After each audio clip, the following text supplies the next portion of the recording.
ജനാധിപത്യത്തിൻ്റെ പ്രഗത്ഭമായ 4 തൂണുകളിൽ നാലാമത്തേതാണ്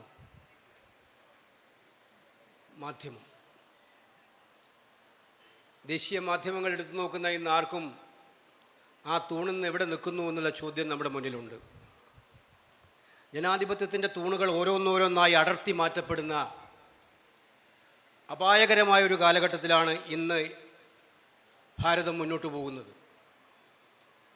പാർലമെൻ്ററി ഡെമോക്രസിയാണ് ജനാധിപത്യത്തിന് ഏറ്റവും കൂടുതൽ അക്കൗണ്ടബിലിറ്റി കൊടുക്കുന്നത്. പാർലമെൻ്റ് എന്ന് പറഞ്ഞാൽ ഭരണപക്ഷവും പ്രതിപക്ഷവും കൂടിയാണ്.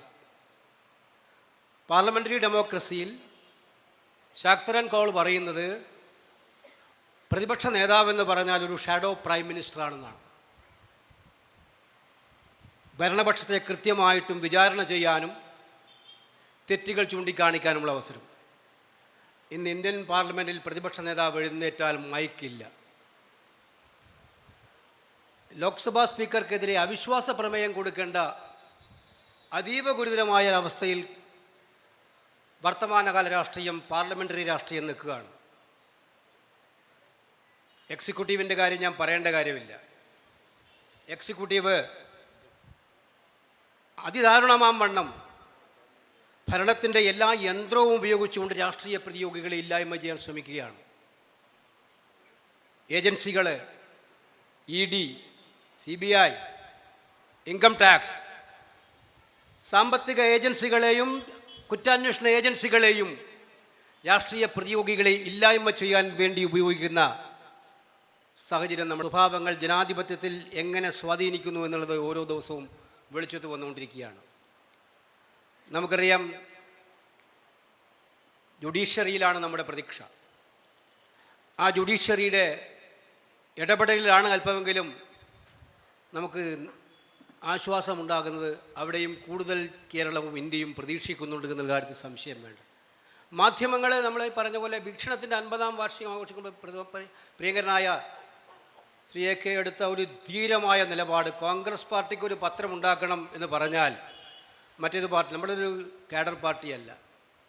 പത്രം വാങ്ങിച്ചിട്ടില്ലെങ്കിൽ വരിക്കാരനെ പാർട്ടിയിൽ നിന്ന് സസ്പെൻഡ് ചെയ്യാനും നിങ്ങൾക്ക് ജോലി ഇല്ലാതാക്കാനും പറ്റുന്ന ഒരു രാഷ്ട്രീയ ശിക്ഷണം കോൺഗ്രസ് ഒരിക്കലും നടത്താറില്ല. നമ്മുടെ ജനാധിപത്യം അതിന് അനുവദിക്കാറുമില്ല. ദേശാഭിമാനി വരിക്കാരൻ വാങ്ങിച്ചിട്ടില്ലെങ്കിൽ ഒരു ദിവസം വാങ്ങിച്ചിട്ടില്ലെങ്കിൽ അന്ന് അവർ പണിയുണ്ടാവില്ല എന്ന് നിങ്ങൾക്ക് എല്ലാവർക്കും അറിയാം. അതാണ് ആ ശീലം. വായന അങ്ങനെ പഠിപ്പിക്കേണ്ടതല്ലല്ലോ. ഏതെങ്കിലും പണിഷ്മെൻ്റ് കൊടുത്ത് അല്ലെങ്കിൽ തിട്ടൂരം കൊടുത്ത് വാങ്ങിപ്പിക്കേണ്ടതല്ല. നമുക്ക് നമ്മുടേതായ പരിമിതിയുണ്ട്. കോൺഗ്രസിൻ്റെതായ ജനാധിപത്യത്തിൻ്റെ വിപുലത, നമ്മൾ എതിർ ശബ്ദങ്ങളെയാണ് കൂടുതൽ കേൾക്കാൻ ശ്രമിക്കാറുള്ളത്. നമുക്ക് മറ്റു പത്രങ്ങൾ വായിക്കാനാണ് കൂടുതൽ താല്പര്യം. മറ്റു പത്രങ്ങൾ വായിച്ചറിഞ്ഞ് മനസ്സിലാക്കാനാണ്.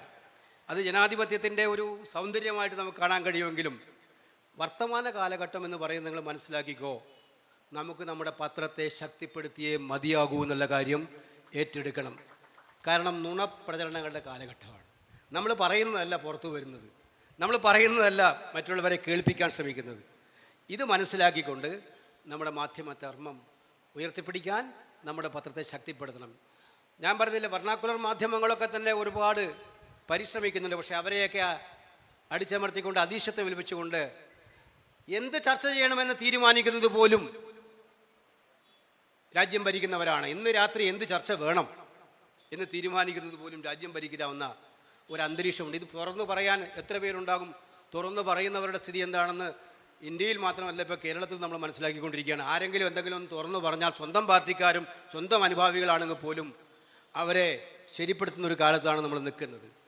അപ്പോൾ ഇവിടെ പ്രധാനപ്പെട്ട ചോദ്യം, കേൾക്കാൻ ആളില്ലാത്തൊരു രാജ്യത്ത്, പരാതി കേൾക്കാൻ ആളില്ലാത്തൊരു രാജ്യത്ത് ജനങ്ങളുടെ പരാതികൾ ഏറ്റെടുത്ത് മുന്നോട്ട് പോകാൻ മാധ്യമങ്ങൾ അവരുടേതായ ഉത്തരവാദിത്തങ്ങൾ ദേശീയ തലത്തിൽ നിർവഹിക്കാത്തൊരു കാലത്ത് അത് നിർവഹിക്കാൻ നമ്മുടെ പരിമിതികൾക്കുള്ളിൽ നിന്നുകൊണ്ട് നമ്മുടെ പത്രത്തെ ശക്തിപ്പെടുത്താൻ വീക്ഷണത്തിൻ്റെ ഈ 50-ാം വാർഷിക വേള ഉപകരിക്കുമാറാകട്ടെ. ശ്രീ AK ആൻ്റണി കൊളുത്തിയ ഒരു ശിഖ, അദ്ദേഹത്തിൻ്റെ നേരത്തെ ഓരോ കോൺഗ്രസ്സുകാരൻ്റെയും വിയർപ്പ് ഇതിനകത്തുണ്ട്, അന്നത്തെ നേതാക്കന്മാരുടെ കഠിനാധ്വാനമുണ്ട്. നമ്മൾ ഒന്നാലോചിക്കുക, നമ്മളെ വീട്ടിലുള്ളവർ, തൊട്ടടുത്തുള്ളവർ എല്ലാവരും വീക്ഷണം പത്രം വായിക്കുക. രാവിലെ പത്രം വായിച്ച് വീട്ടിൽ നിന്ന് ഇറങ്ങും നമ്മളെ കോൺഗ്രസ്സുകാർ തീരുമാനിച്ചാൽ അക്കാര്യത്തിൽ ഒരു പ്രശ്നം ഉണ്ടാവില്ല. KPC പ്രസിഡന്റ് ഒരു കാര്യം തീരുമാനിച്ച് കോൺഗ്രസിൻ്റെ നേതാവായിട്ട് ഒരു ഭാരവാഹി ആകണമെങ്കിൽ മിനിമം വീക്ഷണത്തിന് ഇത്ര രൂപ കോൺട്രിബ്യൂട്ട് ചെയ്തിരിക്കണമെന്നുള്ള ഒരു പൊതുവായ ധാരണ ചെയ്യാവുന്നവർക്കെല്ലാം ചെയ്യാവുന്ന. ഞാൻ ഒരു വലിയ തുകയൊന്നും പറയുന്നില്ല. അഫോർഡബിൾ ആയിട്ടുള്ള ഓരോ പാർട്ടി പ്രവർത്തനം അഫോർഡബിൾ ആയിട്ടുള്ള തുക നിശ്ചയിച്ച് വീക്ഷണത്തെ ശക്തിപ്പെടുത്തുക. എല്ലാ ആശംസകളും. നമസ്കാരം.